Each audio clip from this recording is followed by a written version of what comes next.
Selamat datang di channel Cerita dari Selatan. Mohon bantu share, like, dan komen untuk kemajuan channel Cerita dari Selatan. Terima kasih sudah mampir dan membantu. Selamat mendengarkan. Musim semi di Desa Selasar seharusnya membawa kebahagiaan. Bunga-bunga bermekaran, dan ladang-ladang kembali hijau. Namun, di rumah Mbah Pawiro, suasana terasa suram. Alia, cucu kesayangannya, yang baru saja pulang dari kota setelah menamatkan kuliahnya, mendadak jatuh sakit. Awalnya, Mbah Pawiro mengira Alia hanya kelelahan. Alia yang dulu dikenal sebagai gadis cerdas dan ceria, kini berubah menjadi pendiam, lesu, dan sering mengeluh pusing. Gejala awal yang aneh mulai muncul. Suatu sore, Mbah Pawiro mendapati Alia duduk melamun di teras. Matanya menatap kosong ke arah ladang padi yang membentang. Wajahnya yang dulu cerah, kini pucat pasi, seperti tidak terkena sinar matahari selama berhari-hari. Ketika Mbah Pawiro memanggilnya, Alia tidak bereaksi. Barulah setelah Mbah Pawiro menyentuh bahunya, Alia tersentak kaget, seolah baru saja terbangun dari mimpi yang sangat panjang. "Mbah?" bisiknya, suaranya lemah. Mbah Pawiro, seorang sesepuh desa yang disegani karena kebijaksanaan dan pengetahuannya yang luas tentang pengobatan tradisional, mulai merasa ada yang tidak beres. Ia memeriksa nadi Alia, yang terasa sangat lemah dan tidak beraturan. Ia menyentuh dahi Alia, yang terasa dingin, padahal tubuh Alia demam. Ini bukan gejala penyakit biasa. Malam harinya, kondisi Alia semakin memburuk. Ia mulai sering berteriak dalam tidurnya, memanggil-manggil nama yang tidak dikenal. Mbah Pawiro dan neneknya, Nyai Ratih, hanya bisa duduk di sampingnya, mengusap punggungnya dan membacakan doa-doa perlindungan. Suatu pagi, saat Mbah Pawiro hendak mengambil air di sumur, ia bertemu dengan Rendra, anak dari kepala desa. Rendra adalah seorang pemuda ambisius yang pernah melamar Alia, namun ditolak mentah-mentah. Rendra hanya tersenyum sinis dan berkata, "Tumben Mbah Pawiro mengambil air sendiri. Mana cucu Mbah? Apa dia sudah tidak bisa berjalan?" Mbah Pawiro hanya diam, namun perasaannya tidak enak. Ia teringat akan ucapan Rendra di masa lalu. "Alia hanya akan menjadi milik saya. Kalau dia tidak bisa saya dapatkan dengan cara baik-baik, maka saya akan mengambilnya dengan cara lain." Ancaman itu dulu ia anggap remeh, tapi kini, di tengah kondisi Alia yang aneh, kata-kata itu seolah menjadi kenyataan. Mbah Pawiro mencoba mengobati Alia dengan ramuan-ramuan herbal. Namun, tidak ada yang mempan. Setiap ramuan yang ia berikan, Alia akan langsung memuntahkannya. Ia juga mencoba merukyahnya. Namun setiap ayat yang ia baca, Alia akan meronta-ronta kesakitan, seolah-olah ada kekuatan lain yang tidak suka dengan bacaan suci. Mbah Pawiro merasa seperti berhadapan dengan tembok yang tidak terlihat. Kekuatannya, yang selama ini dikenal ampuh, seolah tidak berfungsi. Suatu sore, Alia, yang sedang melamun di teras, tiba-tiba menunjuk ke arah jalan. Matanya membelalak ketakutan. "Mbah, dia datang lagi, dia melihatku, dia ingin membawaku pergi," bisiknya, tubuhnya menggigil. Mbah Pawiro mengikuti arah pandangan Alia. Di jalan itu, ia melihat Rendra sedang mengendarai motor. Rendra berhenti sejenak, menatap ke arah rumah Mbah Pawiro, dan tersenyum sinis. Senyuman itu membuat bulu kuduk Mbah Pawiro berdiri. Ia yakin, Rendra memiliki hubungan dengan sakit yang diderita Alia. Di malam hari, mimpi buruk Alia menjadi semakin parah. Ia berteriak histeris, "Jangan! Jangan sentuh aku! Pergi!" Mbah Pawiro segera masuk ke kamar. Ia mendapati Alia sedang tidur, namun tubuhnya menggigil dan air mata membanjiri wajahnya. Mbah Pawiro tidak bisa lagi tinggal diam. Ia harus melakukan sesuatu. Ia tidak akan membiarkan cucu kesayangannya menderita lebih lama lagi. Ia akan melawan.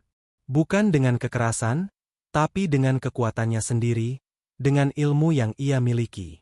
Malam itu, Mbah Pawiro dan Nyai Ratih memutuskan untuk menemani Alia tidur. Nyai Ratih memeluk Alia, sementara Mbah Pawiro duduk di samping tempat tidur, membacakan doa-doa.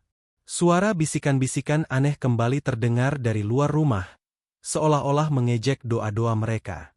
Mbah Pawiro tidak gentar.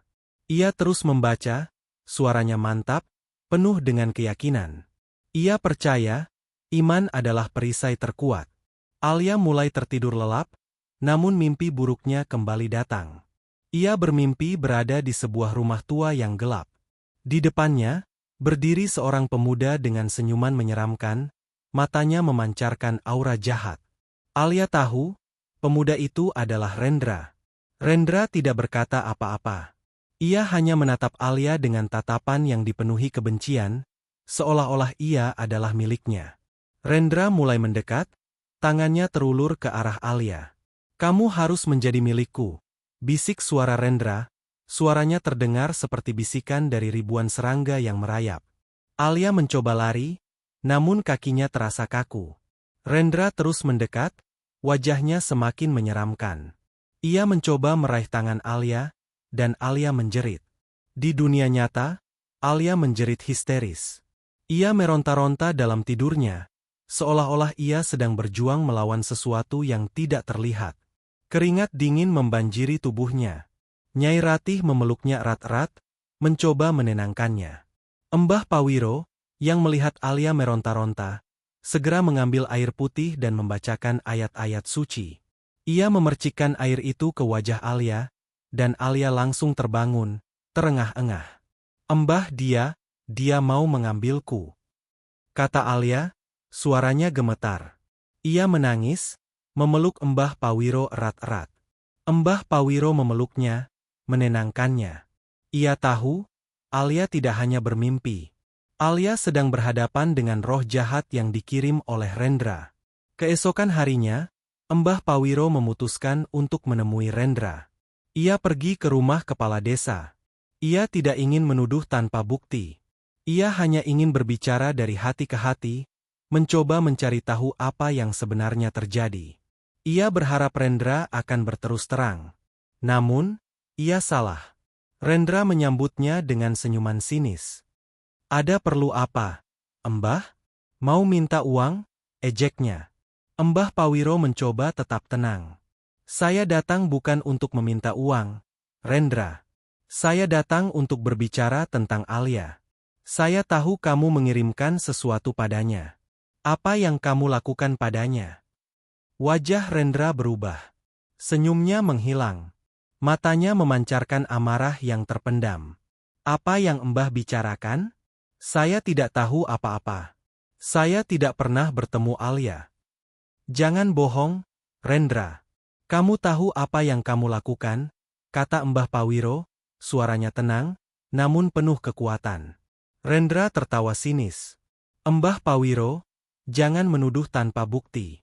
Kalau Mbah terus-terusan menuduh saya akan melaporkan Mbah ke polisi. Ingat, saya anak kepala desa. Saya bisa melakukan apa saja."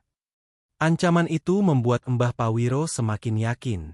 Ia tahu, ia telah berurusan dengan seseorang yang tidak hanya sombong dan kejam, tetapi juga licik. Ia tidak akan mendapatkan kebenaran dari Rendra. Ia harus mencari cara lain. Malam itu, Nyai Ratih mengeluh pada Mbah Pawiro. "Pawiro, aku takut. Kondisi Alia semakin memburuk. Kita harus mencari bantuan." Mbah Pawiro mengangguk. Ia tahu, ia tidak bisa mengobati Alia dengan kekuatannya sendiri. Ia butuh bantuan. Ia harus menemukan cara untuk mengusir roh jahat yang menghantui Alia. Ia harus menemukan cara untuk mengalahkan Rendra. Ia tahu, pertempuran ini adalah antara kebaikan dan kejahatan. Ia akan melakukannya demi cucu kesayangannya. Hujan turun deras di desa Selasar. Malam itu terasa dingin dan sunyi, hanya suara tetesan air yang terdengar dari atap rumah Mbah Pawiro. Di dalam kamar, Alia masih meringkuk di tempat tidur. Demamnya naik turun tak menentu. Mbah Pawiro dan Nyai Ratih hanya bisa memandang cucu mereka dengan hati yang hancur. Mereka merasa tidak berdaya, kekuatan mereka seolah tidak ada gunanya. Pagi harinya, seorang gadis muda dengan raut wajah khawatir datang ke rumah mereka. Ia adalah Niken, sahabat karib Alia sejak kecil. Niken baru saja mendengar kabar tentang kondisi Alia dan ia segera datang menjenguk. Niken melangkah masuk ke kamar Alia, menatap wajah sahabatnya yang pucat. Ia memegang tangan Alia yang dingin. "Alia, kamu kenapa?" bisiknya. Suaranya bergetar. Alia tidak menjawab. Ia hanya menatap Niken dengan pandangan kosong. Mbah Pawiro dan Nyai Ratih meninggalkan mereka berdua, memberi mereka ruang untuk berbicara. Namun, Nyai Ratih tidak bisa menahan kekhawatiran yang membanjiri hatinya. Ia melihat kondisi Alia yang semakin memburuk dari hari ke hari, dan ia merasa takut. Niken, yang melihat tatapan putus asa di mata Nyai Ratih, menggenggam tangan Nyai Ratih. "Nek, aku akan berusaha menolong Alia." Nyai Ratih hanya bisa mengangguk, air matanya mengalir. Ia tidak tahu apa yang bisa dilakukan Niken. Niken kemudian mendekati Mbah Pawiro yang duduk di ruang tengah. Ia berbisik, suaranya sangat pelan, seolah-olah ia tidak ingin ada yang mendengarnya. "Mbah, aku harus mengatakan ini. Aku tahu ini mungkin terdengar aneh, tapi aku yakin ini ada hubungannya dengan Rendra." Mbah Pawiro menatapnya dengan serius. "Apa maksudmu, Nak?" Niken melihat ke sekeliling, memastikan tidak ada orang lain di dekatnya. Ia kemudian berbisik, "Sebelum Alia jatuh sakit, Rendra pernah datang menemuiku. Dia bilang dia akan melakukan apapun untuk mendapatkan Alia. Dia bilang kalau Alia tidak mau dengannya secara baik-baik, dia akan menggunakan cara lain. Aku pikir dia hanya bercanda, tapi sekarang, aku tidak yakin." Pengakuan Niken membuat Mbah Pawiro terkejut. Kekhawatirannya selama ini terbukti. Rendra tidak hanya mengancam, dia benar-benar melakukannya. Mbah Pawiro merasa darahnya mendidih. Ia tidak bisa hanya diam dan melihat cucunya menderita. Ia harus menghadapi Rendra. Mbah Pawiro berjalan ke rumah kepala desa, tempat tinggal Rendra. Ia menemukan Rendra sedang duduk di teras, membaca koran. Wajahnya terlihat santai, seolah-olah ia tidak melakukan hal yang salah. "Mbah Pawiro, kenapa datang lagi? Apa masih belum percaya?" tanya Rendra, senyuman mengejek di bibirnya. Mbah Pawiro tidak menjawab. Ia hanya menatap Rendra dengan tajam. "Kamu tahu apa yang kamu lakukan, Rendra? Aku tahu kamu mengirimkan sesuatu pada cucuku. Niken sudah menceritakan semuanya padaku. Kamu mengancamnya." Rendra terkejut. Senyuman di bibirnya menghilang. Matanya membelalak, dipenuhi keterkejutan. "Apa yang Mbah bicarakan? Niken? Apa buktinya?" "Mbah sudah tua, pikiran Mbah sudah tidak jernih lagi." "Jangan bohong, Rendra. Wajahmu tidak bisa berbohong. Aku tahu kamu yang melakukannya," kata Mbah Pawiro, suaranya tenang, namun penuh kekuatan. Rendra tertawa sinis. Ia bangkit dari kursinya, berjalan mendekati Mbah Pawiro. "Mbah, dengerin baik-baik. Aku tidak tahu apa yang Niken katakan pada Mbah. Tapi Mbah tidak bisa menuduh saya tanpa bukti. Ingat, saya anak kepala desa. Saya bisa melaporkan Mbah ke polisi. Pencemaran nama baik, Mbah tahu itu kan?" Ancaman Rendra membuat Mbah Pawiro terdiam. Ia tahu, Rendra tidak hanya mengancamnya dengan kata-kata. Ia bisa saja menggunakan kekuasaannya untuk menjebak Mbah Pawiro. Mbah Pawiro merasa tidak berdaya. Ia memiliki kebenaran, tetapi ia tidak memiliki bukti. Ia tidak bisa melawan kekuasaan Rendra.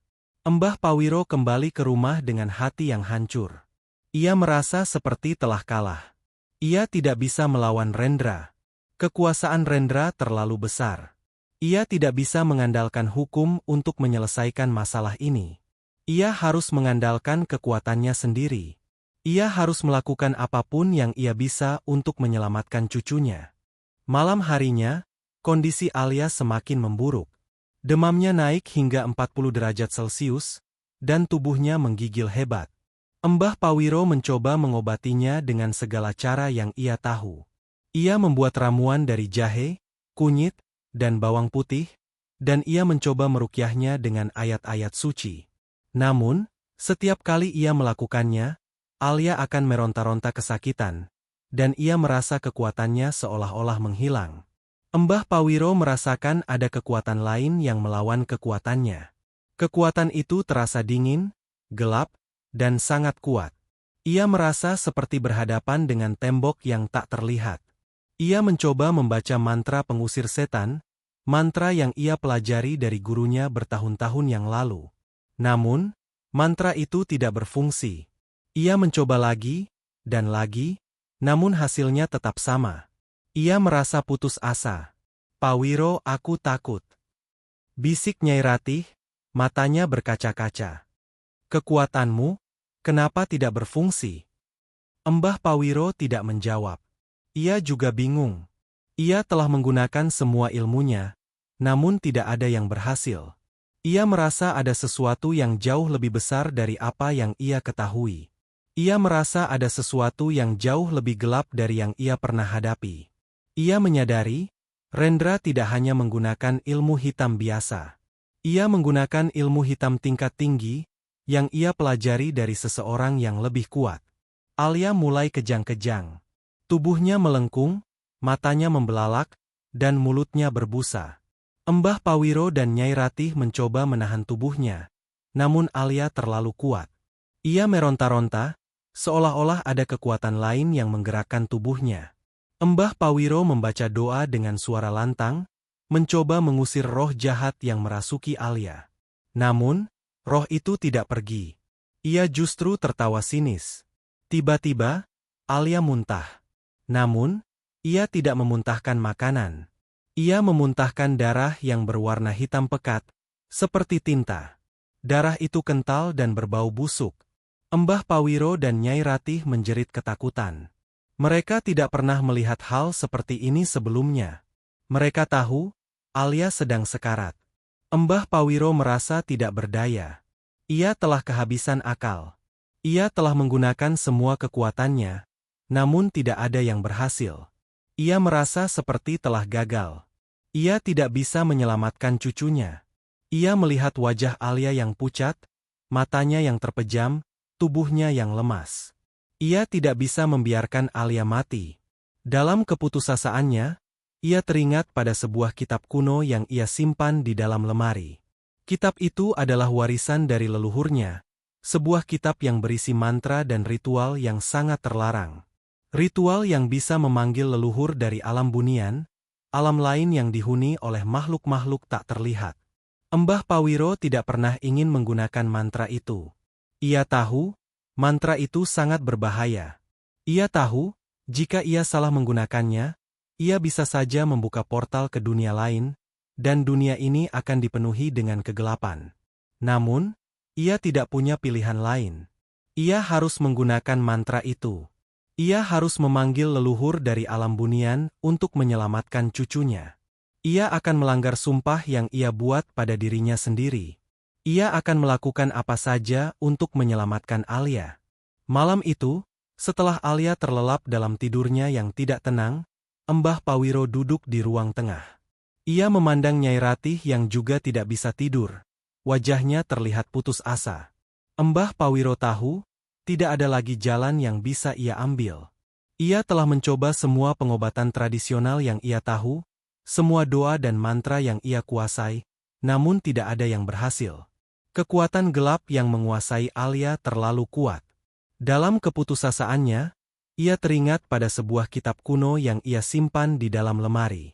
Kitab itu bukan sembarang buku. Ia adalah warisan dari leluhurnya, sebuah kitab yang berisi mantra dan ritual yang sangat terlarang. Ritual-ritual yang hanya bisa digunakan dalam keadaan yang sangat terdesak, yang bisa mengundang kekuatan-kekuatan dari dimensi lain. Mbah Pawiro tidak pernah ingin menggunakannya.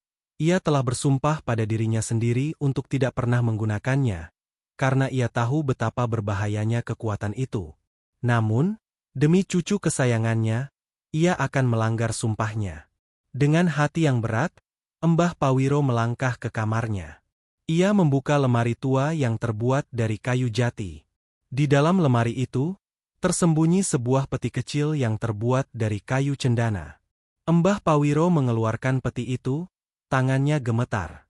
Ia membuka peti itu dengan kunci yang tersembunyi di dalam kantungnya. Di dalam peti itu, tergeletak sebuah kitab kuno. Kitab itu dibalut dengan kain sutra berwarna hitam. Kulitnya terbuat dari kulit binatang yang tidak dikenal, dan di permukaannya, terdapat ukiran-ukiran yang tidak bisa ia pahami.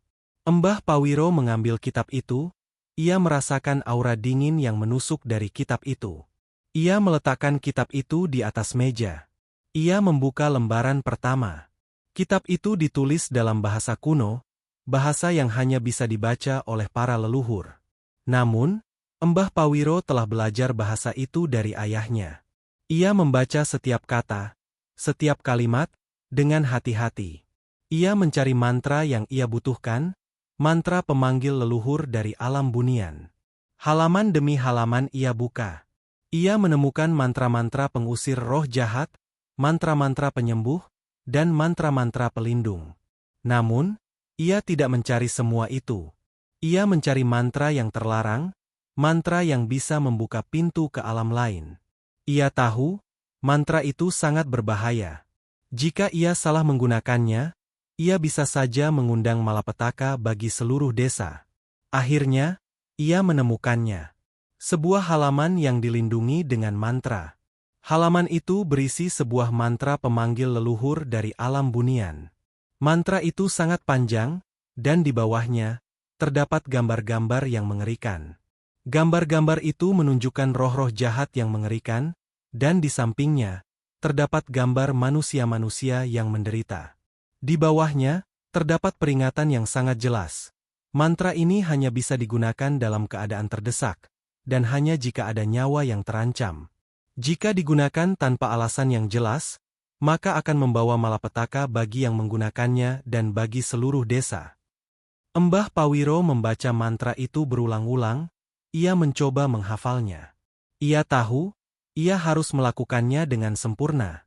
Jika ia salah sedikit saja, ia bisa saja memanggil sesuatu yang jauh lebih jahat daripada Santet Rendra. Ia merasakan ketakutan yang luar biasa, namun ia tidak bisa menyerah. Ia melihat wajah Alia yang pucat, ia mendengar rintihannya. Ia tahu, ia tidak punya pilihan lain. Ia menutup kitab itu. Ia tahu, ia harus menggunakan mantra itu. Ia harus memohon bantuan dari leluhur dari alam bunian. Ia tidak tahu apakah mereka akan membantunya, tetapi ia harus mencobanya. Ia tahu, ini adalah satu-satunya harapan yang ia punya. Malam itu, tepat tengah malam, Embah Pawiro melangkah keluar dari rumah. Nyai Ratih memandangnya dengan raut wajah khawatir. "Pawiro, kamu mau kemana? Jangan lakukan hal yang aneh-aneh," bisiknya.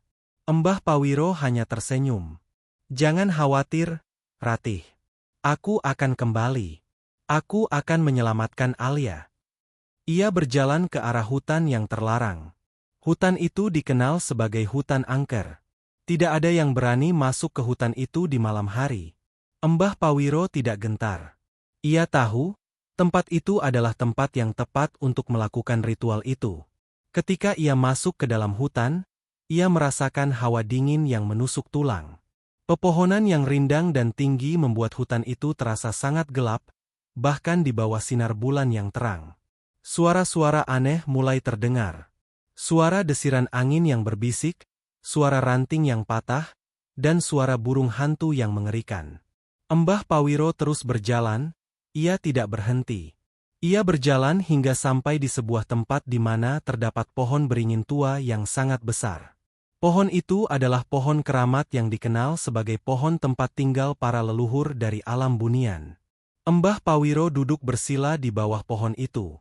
Ia menutup matanya, dan ia mulai membaca mantra yang ia hafal. Suara mantra yang ia bacakan terdengar aneh, seolah-olah ia tidak berbicara dalam bahasa manusia. Mantra itu adalah bahasa kuno dari leluhurnya. Saat ia membaca mantra itu, ia merasakan perubahan. Udara di sekitarnya menjadi semakin dingin. Angin mulai bertiup kencang, menggoyangkan dedaunan dan ranting-ranting pohon. Suara-suara aneh mulai terdengar dari segala arah. Tiba-tiba, ia merasakan ada sesuatu yang mendekat. Ia merasakan kehadiran-kehadiran lain yang tak terlihat. Ia membuka matanya. Ia melihat bayangan-bayangan bergerak di antara pepohonan. Bayangan-bayangan itu tidak memiliki bentuk yang jelas. Mereka hanya siluet-siluet yang bergerak cepat, seolah-olah mengawasi dirinya. Mbah Pawiro tidak berhenti. Ia tahu, ia harus terus membaca mantra itu. Jika ia berhenti, ia bisa saja mati di tempat itu. Ia terus membaca mantra itu, suaranya semakin keras, semakin mantap. Ia memohon, ia meminta bantuan.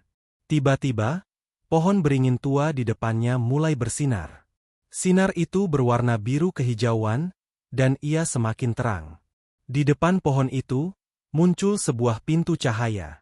Pintu itu berbentuk bulat, dan di dalamnya, ia bisa melihat sesuatu yang berkilauan. Pintu itu adalah portal ke alam bunian. Mbah Pawiro terkejut. Ia berhasil. Mantra itu berhasil. Ia melihat bayangan-bayangan yang melayang di sekitarnya. Mereka semua bergerak ke arah pintu cahaya itu, seolah-olah mereka adalah penjaga dari pintu itu. Ia merasa takut, namun ia tahu, ia tidak bisa mundur. Ia harus melangkah ke depan. Dari dalam pintu cahaya itu, ia melihat siluet-siluet tinggi dan ramping yang tidak memiliki wajah. Mereka semua memandang Mbah Pawiro, seolah-olah menunggu Mbah Pawiro untuk berbicara. Mereka adalah leluhur dari alam bunian, makhluk-makhluk yang tidak pernah ia lihat sebelumnya. Mbah Pawiro menelan ludah. Ia tahu, ia harus menjelaskan mengapa ia berani memanggil mereka. Ia harus meyakinkan mereka untuk membantunya. Ia tidak punya pilihan lain. Ia harus melakukan apa saja. Di bawah pohon beringin tua yang keramat, Mbah Pawiro berdiri sendirian. Angin malam berembus kencang, membawa aroma tanah basah dan daun-daun kering. Di depannya, pintu cahaya yang bersinar biru kehijauan memancarkan aura yang kuat, hampir menelan kegelapan malam. Mbah Pawiro merasakan campuran antara ketakutan dan kekaguman. Ia tahu, di balik pintu itu, tersembunyi alam yang tidak pernah ia lihat sebelumnya. Alam bunian. Siluet-siluet tinggi dan ramping yang tidak memiliki wajah, bergerak dengan anggun di dalam cahaya, menunggu. Mbah Pawiro, dengan suara yang bergetar namun mantap, memulai permohonannya. Ia tidak berbicara dengan kata-kata, ia berbicara dengan hati dan jiwanya. Ia menceritakan tentang Alia, cucu kesayangannya, yang jatuh sakit karena santet yang dikirimkan oleh pemuda berhati gelap. Ia menceritakan tentang kegagalannya dalam melawan kekuatan jahat itu. Ia menumpahkan semua isi hatinya, semua keputusasaannya, dan semua cintanya pada cucunya. Siluet-siluet itu bergerak. Mereka tidak berbicara, tetapi Mbah Pawiro bisa merasakan pesan yang mereka sampaikan melalui getaran di dalam hatinya. Ia merasakan belas kasihan, ia merasakan kebijaksanaan, dan ia merasakan kekuatan yang tak terbatas. Salah satu dari siluet itu, yang tampak lebih besar dan lebih terang dari yang lain, melangkah maju. Tangannya yang ramping dan panjang terulur keluar dari pintu cahaya. Di tangannya, tergeletak sebuah pusaka. Pusaka itu bukanlah pedang atau tombak. Ia adalah sebuah batu kecil, berwarna putih susu, yang memancarkan cahaya yang lembut. Di permukaannya, terdapat ukiran-ukiran yang sangat rumit dan indah. Ini adalah pusaka leluhur, bisik suara di dalam kepala Mbah Pawiro. Suara itu terasa seperti bisikan angin, namun sangat jelas. Ia memiliki kekuatan untuk mengusir kegelapan, untuk menyembuhkan yang sakit, dan untuk melindungi yang lemah. Gunakanlah ia dengan bijaksana, Mbah Pawiro. Ia adalah satu-satunya harapanmu saat ini. Mbah Pawiro mengambil pusaka itu. Ia merasakan kehangatan yang menjalar ke seluruh tubuhnya. Kehangatan itu bukanlah kehangatan api, melainkan kehangatan yang berasal dari kekuatan spiritual yang murni. Ia tahu, ini bukanlah benda biasa. Ini adalah anugerah dari leluhurnya. Siluet itu kemudian memperingatkannya. Pusaka ini memiliki kekuatan yang besar, Mbah Pawiro. Jangan gunakan ia untuk hal-hal yang tidak baik. Gunakan ia hanya untuk tujuan yang mulia. Dan setelah tugasmu selesai, kembalikan ia ke tempat asalnya. Jika tidak, maka ia akan membawa malapetaka bagi dirimu dan bagi seluruh desa. Mbah Pawiro mengangguk, ia berjanji akan menggunakan pusaka itu dengan bijaksana. Siluet-siluet itu kemudian menghilang ke dalam pintu cahaya. Pintu itu mengecil, dan mengecil, hingga akhirnya menghilang, meninggalkan Mbah Pawiro sendirian di bawah pohon beringin tua yang keramat. Mbah Pawiro memegang pusaka itu di tangannya. Ia merasa lega, ia merasa bahagia, dan ia merasa takut. Ia tahu, ia telah berurusan dengan kekuatan yang sangat besar. Ia tahu, ia harus berhati-hati. Namun, untuk pertama kalinya dalam waktu yang sangat lama, ia merasakan harapan. Harapan bahwa ia bisa menyelamatkan cucu kesayangannya. Mbah Pawiro bergegas kembali ke rumah. Ia merasakan energi baru di dalam dirinya. Ia tidak lagi merasa lelah atau putus asa. Ia tahu, ia harus bergegas. Ia harus segera mengobati Alia sebelum terlambat. Ketika ia sampai di rumah, suasana terasa sangat mencekam. Nyai Ratih terduduk di samping Alia, menangis. Alia terbaring tak berdaya di tempat tidur. Tubuhnya menggigil hebat, dan wajahnya pucat pasi. Mbah Pawiro segera mendekati Alia. Ia meletakkan tangannya di dahi Alia, dan ia merasakan aura gelap yang sangat kuat. Aura itu terasa dingin dan jahat, seolah-olah Alia sedang dikelilingi oleh ribuan makhluk tak terlihat. Mbah Pawiro mengeluarkan pusaka dari saku bajunya. Nyai Ratih yang melihatnya terkejut. Apa itu, Pawiro? Jangan lakukan hal yang aneh-aneh, bisiknya. Mbah Pawiro hanya tersenyum. Jangan khawatir, Ratih. Ini adalah satu-satunya cara. Ini adalah pusaka dari leluhur kita. Ia meletakkan pusaka itu di dada Alia.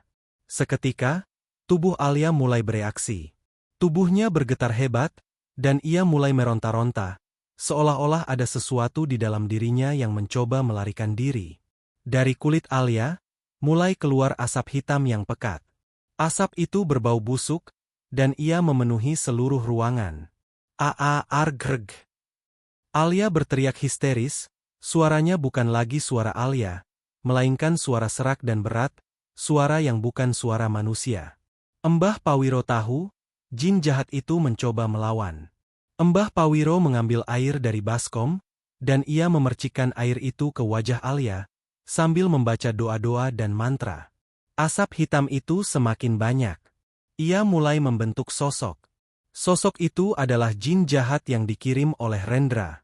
Jin itu berteriak kesakitan, matanya memerah. Jangan sakiti aku. Aku akan membunuhmu. Ancamnya, suaranya menggelegar. Mbah Pawiro tidak gentar. Ia terus membaca doa-doa dan mantra. Pusaka di dada Alia memancarkan cahaya yang semakin terang.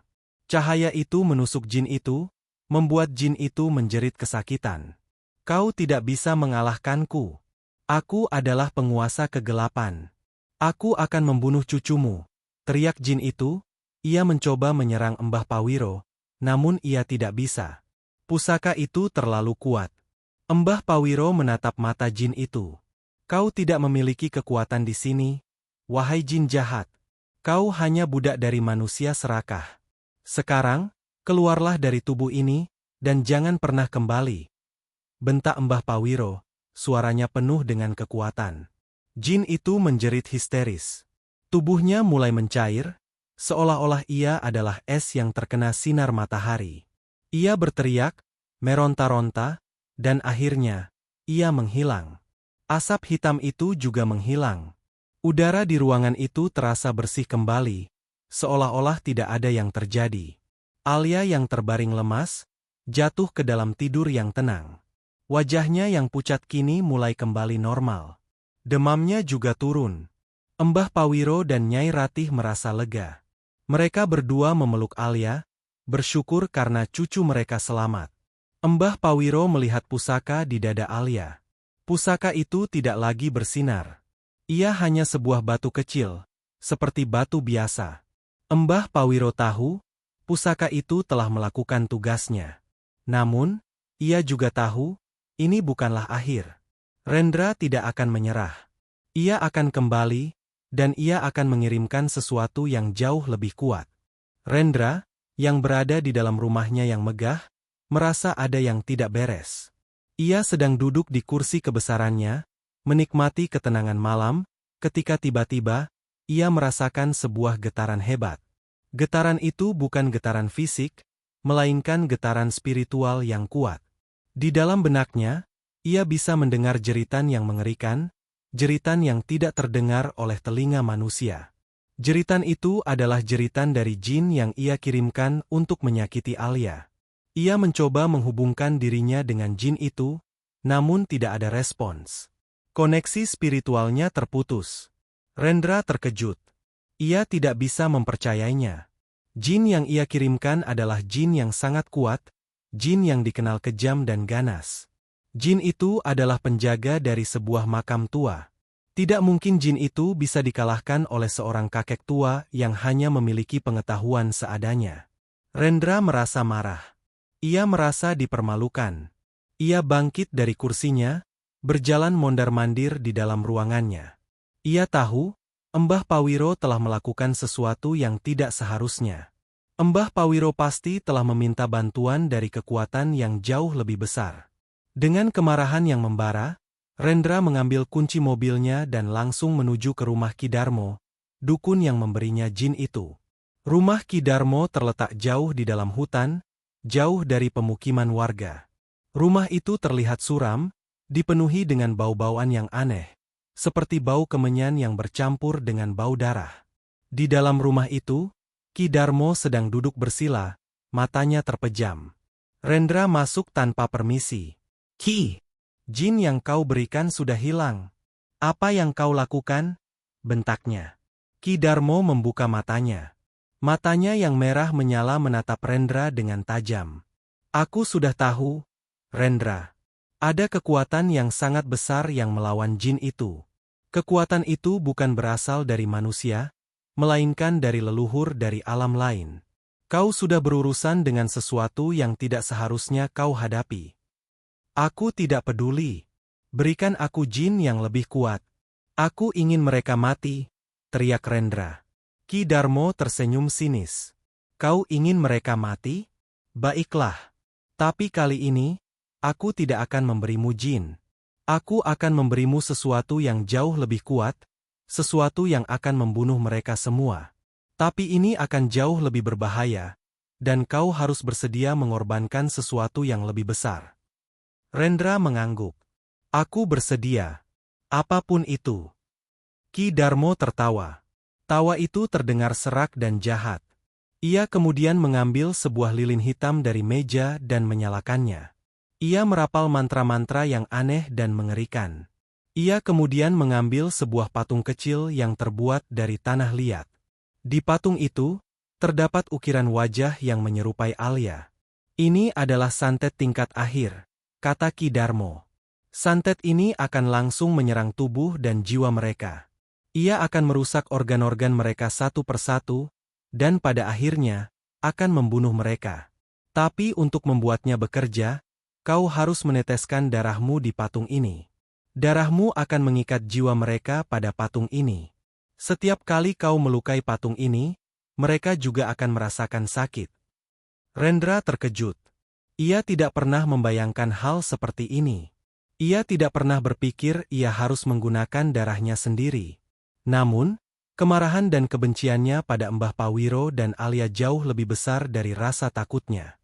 Ia mengambil pisau kecil yang diberikan Ki Darmo, dan ia mengiris jarinya. Darah merah segar mengalir keluar. Ia meneteskan darahnya di patung itu, di bagian jantungnya. Ki Darmo kemudian memberikan patung itu pada Rendra. "Sekarang, kau harus mengubur patung ini di halaman rumah Embah Pawiro, di dekat kamar Alia. Jika kau melakukannya, maka santet ini akan mulai bekerja. Dan ingat, patung ini akan menjadi hidup. Jangan biarkan ia disentuh oleh orang lain. Jika kau melakukannya, maka kau akan mati." Rendra mengangguk. Ia mengambil patung itu. Patung itu terasa dingin di tangannya, seolah-olah patung itu hidup dan memiliki aura yang mengerikan. Rendra tahu, ia telah berurusan dengan kekuatan yang sangat besar. Ia merasa takut, namun ia tidak peduli. Ia hanya ingin balas dendam. Malam itu, Rendra menyelinap ke rumah Mbah Pawiro. Hujan masih turun dengan deras, dan angin bertiup kencang, seolah-olah alam sedang mencoba menghalanginya. Rendra membawa patung tanah liat yang diberikan Ki Darmo. Patung itu terasa berat, seolah-olah patung itu memiliki nyawa. Rendra berjalan dengan hati-hati. Ia menyelinap di balik pohon, di balik semak-semak, dan di balik batu-batu. Ia tidak ingin ada yang melihatnya. Ia ingin melakukan ini dengan diam-diam. Ia ingin membuat Mbah Pawiro dan keluarganya menderita tanpa mereka tahu apa yang sebenarnya terjadi. Ia berjalan ke arah halaman belakang rumah, di mana kamar Alia berada. Ia menemukan tempat yang sempurna untuk menguburkan patung itu. Ia mengambil sekop kecil, dan ia mulai menggali. Tanah itu terasa dingin dan basah. Ia menggali lubang yang cukup dalam, dan ia menaruh patung itu di dalamnya.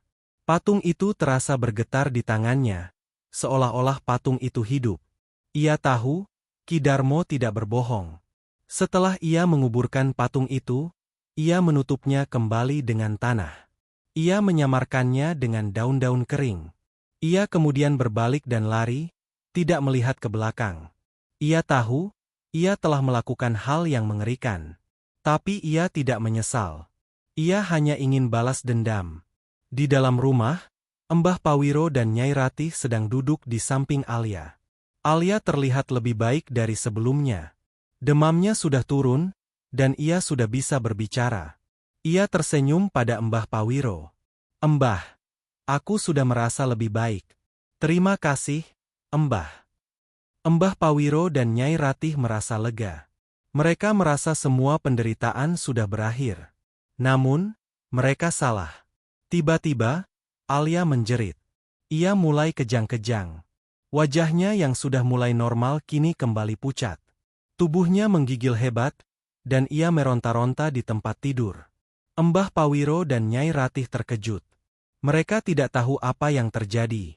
Hawa dingin kembali terasa di dalam rumah. Mbah Pawiro segera mengambil pusaka dari saku bajunya. Pusaka itu mulai bersinar, dan cahayanya lebih terang dari sebelumnya. Cahaya itu berkedip-kedip, seolah-olah ada sesuatu yang mengganggu kekuatannya. Mbah Pawiro merasakan ada sesuatu yang sangat jahat di luar sana. Ia keluar dari rumah, membawa pusaka itu. Pusaka itu bersinar terang, dan cahaya itu menunjuk ke arah halaman belakang rumah. Mbah Pawiro tahu, Rendra telah mengirimkan serangan kedua. Ia tahu, Rendra telah menguburkan sesuatu di halaman rumahnya. Ia dan Nyai Ratih berjalan ke halaman belakang. Mereka melihat ada sepetak tanah yang baru saja digali. Pusaka di tangan Mbah Pawiro bersinar sangat terang, seolah-olah pusaka itu tahu bahwa ia telah menemukan sumber kejahatan. Mbah Pawiro mengambil sekop, dan ia mulai menggali. Ia tahu, ia harus berhati-hati. Ki Darmo telah memperingatkan Rendra bahwa patung itu adalah santet hidup. Mbah Pawiro tahu, ia harus menghadapi sesuatu yang jauh lebih mengerikan dari jin biasa. Hujan masih turun dengan derasnya, dan suara gemuruh guntur memecah keheningan malam. Mbah Pawiro dan Nyai Ratih berdiri di halaman belakang rumah mereka, sekop di tangan.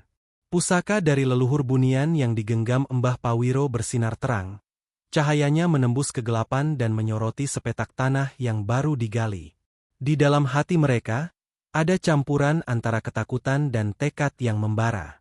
Mereka tahu, di bawah tanah itu, tersembunyi sumber petaka yang membuat Alia kembali sakit. Mbah Pawiro mulai menggali. Tanah itu terasa dingin dan basah. Setiap ayunan sekop terasa berat, seolah-olah ada kekuatan lain yang mencoba menghalangi mereka. Namun, Mbah Pawiro tidak menyerah. Ia terus menggali, dibantu oleh cahaya pusaka yang semakin terang. Setelah beberapa saat, sekopnya membentur sesuatu yang lunak. Mbah Pawiro dan Nyai Ratih membersihkan tanah di atasnya, dan mereka melihatnya. Sebuah patung kecil yang terbuat dari tanah liat, wajahnya dipenuhi dengan coretan-coretan merah, yang Mbah Pawiro tahu adalah darah Rendra. Itu dia, bisik Nyai Ratih, suaranya gemetar. Mbah Pawiro mengangguk. Ia meraih patung itu. Namun, saat tangannya menyentuh patung itu mulai bergetar. Tiba-tiba, patung itu mulai bergerak. Matanya yang terbuat dari kerikil kecil membelalak. Mulutnya yang terukir mulai melebar, memperlihatkan gigi-gigi yang runcing. Tubuhnya yang kecil mulai membesar. Kuku-kuku dari tanah liatnya memanjang, menjadi cakar-cakar yang tajam. Patung itu menjerit, suaranya terdengar seperti bisikan yang menyakitkan. "Hentikan!" teriak Mbah Pawiro. "Kau tidak memiliki kekuatan di sini." Namun, monster dari tanah liat itu tidak mendengarkan. Ia melompat ke arah Mbah Pawiro, cakar-cakarnya siap untuk merobeknya. Mbah Pawiro dengan sigap mengangkat pusaka dari leluhur bunian. Pusaka itu bersinar terang, dan cahaya itu menghantam monster itu. Monster itu menjerit kesakitan, dan mundur beberapa langkah. Pertarungan dimulai. Monster itu tidak bergerak seperti manusia. Ia bergerak dengan kecepatan yang sangat cepat, melompat ke sana kemari. Serangannya sangat brutal. Ia mengayunkan cakar-cakarnya, dan setiap ayunan menciptakan angin yang sangat kuat, seolah-olah ada kekuatan lain yang mendorongnya. Mbah Pawiro menghindari serangannya, sambil terus membaca mantra dan doa-doa. "Kau tidak akan bisa mengalahkanku, Mbah Tua!" teriak monster itu, suaranya terdengar seperti suara Rendra yang terdistorsi. "Aku adalah bagian dari Rendra. Aku adalah kehendak dan kebenciannya. Kau tidak akan bisa membunuhku." Mbah Pawiro tahu, monster itu tidak berbohong.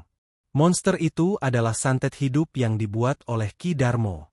Monster itu adalah perwujudan dari kebencian Rendra.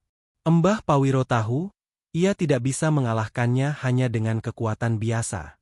Ia harus menggunakan kekuatan pusaka dari leluhur bunian. Mbah Pawiro memejamkan matanya. Ia mengambil napas dalam-dalam.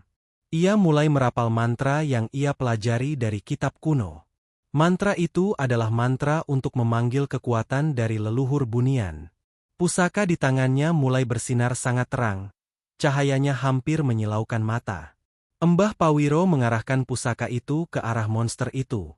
"Dengan kekuatan leluhur dari alam bunian, aku perintahkan kau hancur," teriak Mbah Pawiro, suaranya bergema. Cahaya dari pusaka itu menghantam monster itu. Monster itu menjerit.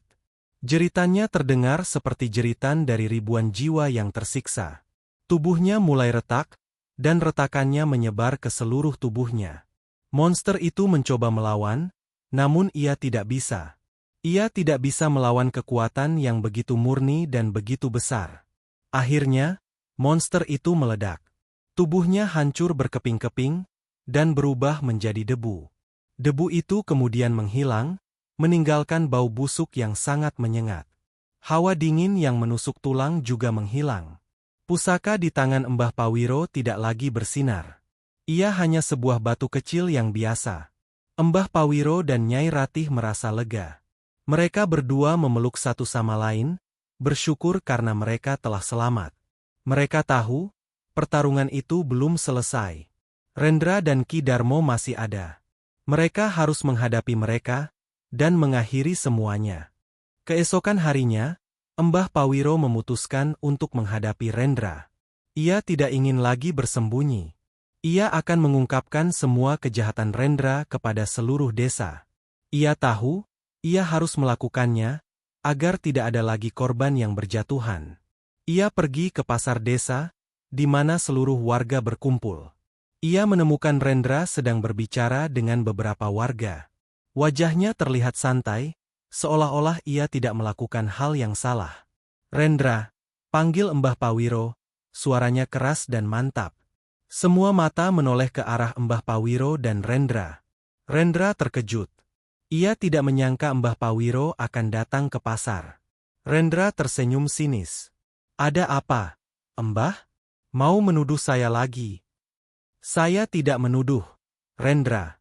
Saya akan mengungkapkan kebenaran kepada semua orang," kata Mbah Pawiro. Mbah Pawiro menceritakan semua yang terjadi. Ia menceritakan tentang Alia yang diguna-guna, tentang santet yang dikirimkan Rendra, dan tentang perlawanan yang ia lakukan. Para warga yang mendengarnya tercengang. Beberapa dari mereka tidak percaya. Mereka menganggap Mbah Pawiro sudah gila. Mbah Pawiro sudah tua, kata salah satu warga. Dia hanya berhalusinasi. Rendra tersenyum. Dengar, Mbah Pawiro hanya berhalusinasi. Mbah Pawiro sudah tua. Jangan dengarkan dia. Saya tidak berhalusinasi. Saya tahu apa yang saya lihat. Kamu menggunakan ilmu hitam untuk menyakiti cucuku. Teriak Mbah Pawiro, matanya memancarkan kemarahan. Rendra tertawa sinis. Apa buktinya? Kau punya bukti. Mbah Pawiro mengambil pusaka dari saku bajunya. Ia mengangkat pusaka itu tinggi-tinggi. Pusaka itu bersinar terang, dan cahayanya memancar ke seluruh pasar. Mbah Pawiro merapal mantra. Mantra itu adalah mantra untuk membuka mata batin. Mantra yang membuat semua orang bisa melihat apa yang tidak bisa mereka lihat. Tiba-tiba, semua orang di pasar menjerit. Di belakang Mbah Pawiro, muncul siluet-siluet tinggi dan ramping yang tidak memiliki wajah. Mereka semua berdiri di belakang Mbah Pawiro, seolah-olah mereka adalah pelindung. Mereka adalah leluhur dari alam bunian. Rendra yang melihatnya, menjerit histeris. Ia tidak bisa mempercayainya.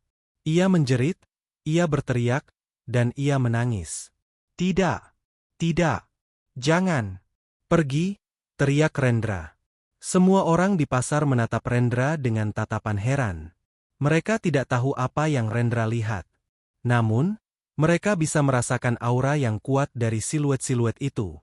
Mereka tahu, Mbah Pawiro tidak berbohong. Rendra jatuh ke tanah, tubuhnya gemetar.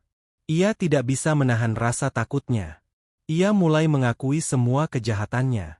Ya, aku yang melakukannya.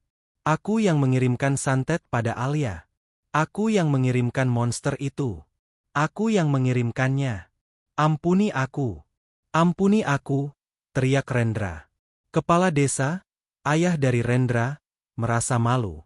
Ia tidak bisa mempercayai apa yang ia dengar. Ia telah mengabaikan Mbah Pawiro, dan sekarang, ia melihat dengan mata kepala sendiri kejahatan anaknya. Ia tahu, ia tidak bisa melindungi anaknya lagi. Rendra dan Ki Darmo, yang juga berada di pasar, ditangkap oleh polisi yang datang ke pasar. Ki Darmo mencoba kabur, namun ia tidak bisa. Ia ditangkap. Mereka berdua dibawa pergi, dan mereka tidak akan pernah kembali. Mbah Pawiro mengembalikan pusaka itu ke tempatnya.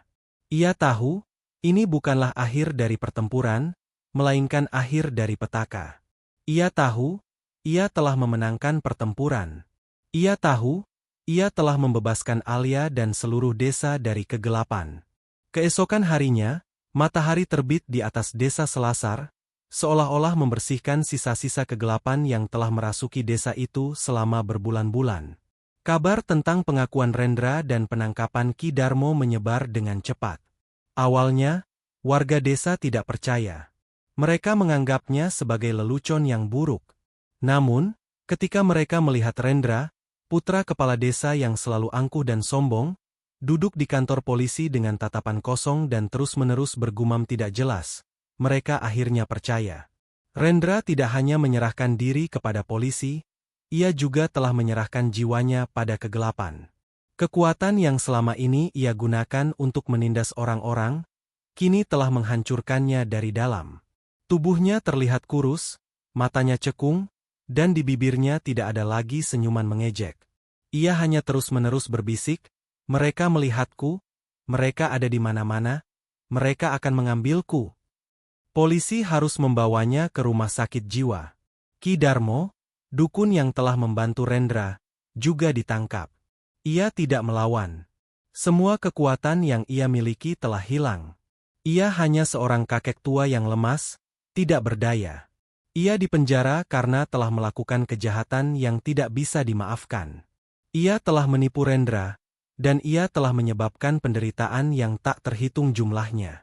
Di rumah Mbah Pawiro, suasana terasa jauh lebih baik. Alia telah pulih sepenuhnya. Ia kembali menjadi gadis yang ceria dan energik, seolah-olah ia tidak pernah sakit. Ia tertawa, ia tersenyum, dan ia memeluk Mbah Pawiro dan Nyai Ratih dengan penuh kasih.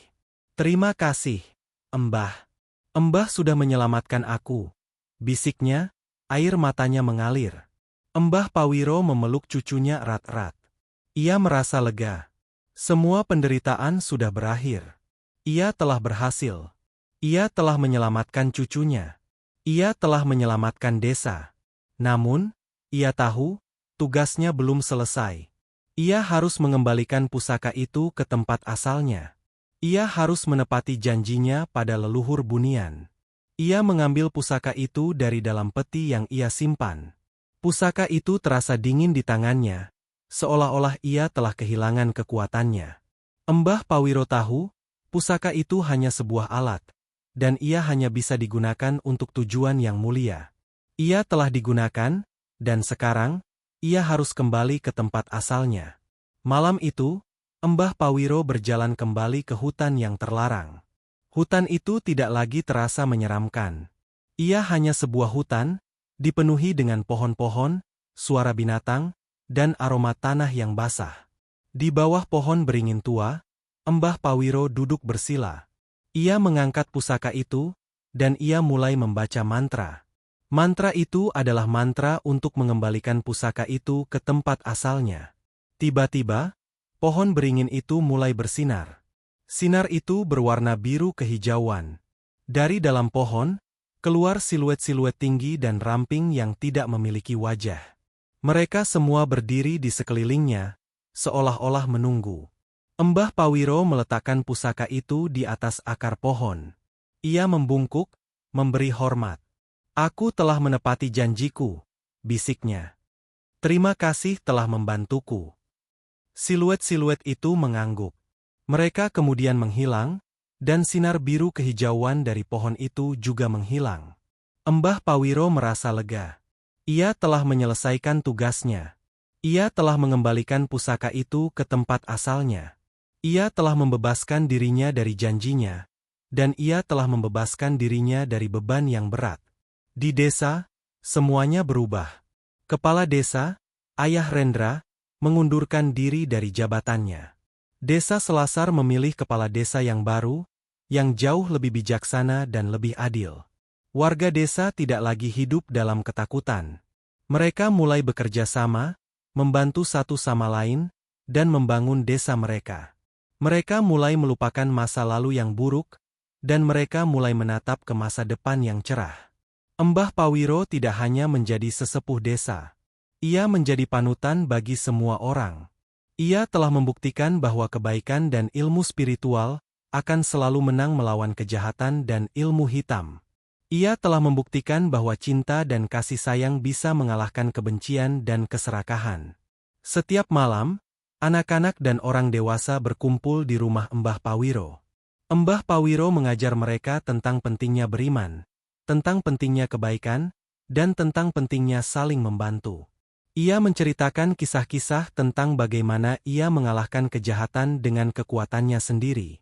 Kisahnya menjadi legenda, menjadi pengingat bagi semua orang bahwa kekuatan terbesar bukanlah uang, bukanlah kekuasaan, tetapi adalah cinta dan iman. Dan di desa Selasar, di bawah langit yang cerah dan di bawah bintang-bintang yang terang, sebuah era baru dimulai. Sebuah era yang dipenuhi dengan cinta, kebahagiaan, dan kedamaian. Sebuah era yang dibangun di atas fondasi yang kuat, fondasi yang dibangun oleh Mbah Pawiro.